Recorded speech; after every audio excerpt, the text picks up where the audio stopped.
കേരളത്തിൽ ഇടതുപക്ഷ തരംഗമെന്ന് വി.ആർ. സുനിൽകുമാർ എം.എൽ.എ. ഫാസിസത്തെ ജനങ്ങൾ തള്ളിക്കളയുമെന്നും എം.എൽ.എ. പറഞ്ഞു. കൊടുങ്ങല്ലൂർ നഗരസഭയിലെ നീലക്കമ്പാറ വാർഡിൽ വോട്ട് രേഖപ്പെടുത്തിയ ശേഷം മാധ്യമങ്ങളോട് സംസാരിക്കുകയായിരുന്നു അദ്ദേഹം. തുടർന്ന് വിവിധ ബൂത്തുകളിൽ അദ്ദേഹം സന്ദർശനം നടത്തി. ഇടതുപക്ഷ ജനാധിപത്യ മുന്നണി ഉജ്ജ്വലമായിട്ടുള്ള വിജയം നേടി. കേരള ജനത ഫാസിസത്തിനെതിരായിട്ടുള്ള ഒരു വിധിയെഴുത്ത് തന്നെയായിട്ടാണ് ഇതിനെ കാണാൻ ആഗ്രഹിക്കുന്നത്.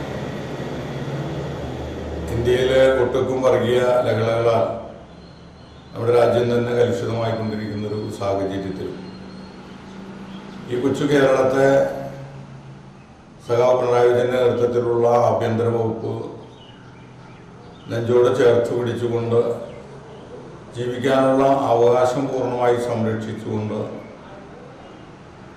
അതിലൂടെ ഈ സമൂഹത്തെ പൂർണ്ണാർത്ഥത്തിൽ തന്നെ ഉൾക്കൊണ്ടുകൊണ്ട് തന്നെയാണ് പോയിട്ടുള്ളത്. അതുകൊണ്ട് തന്നെ പൊതുസമൂഹം ഇടതുപക്ഷ ജനാധിപത്യ മുന്നണിക്ക് ഒപ്പം തന്നെയാണ് എന്നുള്ളതിൽ യാതൊരു തർക്കവുമില്ല. വർഗീയപരമായിട്ടുള്ള സാഹചര്യങ്ങളിൽ ഇടതുപക്ഷ പ്രസ്ഥാനം തന്നെയാണ് ജയിക്കേണ്ടതെന്നുള്ളൊരു വിശ്വാസമാണ് ഇന്ന് പൊതുസമൂഹത്തിന് ഉള്ളത്. അതോടൊപ്പം തന്നെ 9.5 വർഷക്കാലം പിന്നിടുന്ന ഇടതുപക്ഷ ജനാധിപത്യ മുന്നണി നടപ്പിലാക്കിയിട്ടുള്ള സമഗ്രമായിട്ടുള്ള വികസന പ്രവർത്തനം എല്ലാ മേഖലകളിലേക്കും വികസന പ്രവർത്തനങ്ങൾ എത്തിക്കാൻ സാധിച്ചു എന്നുള്ളത് തന്നെയാണ്.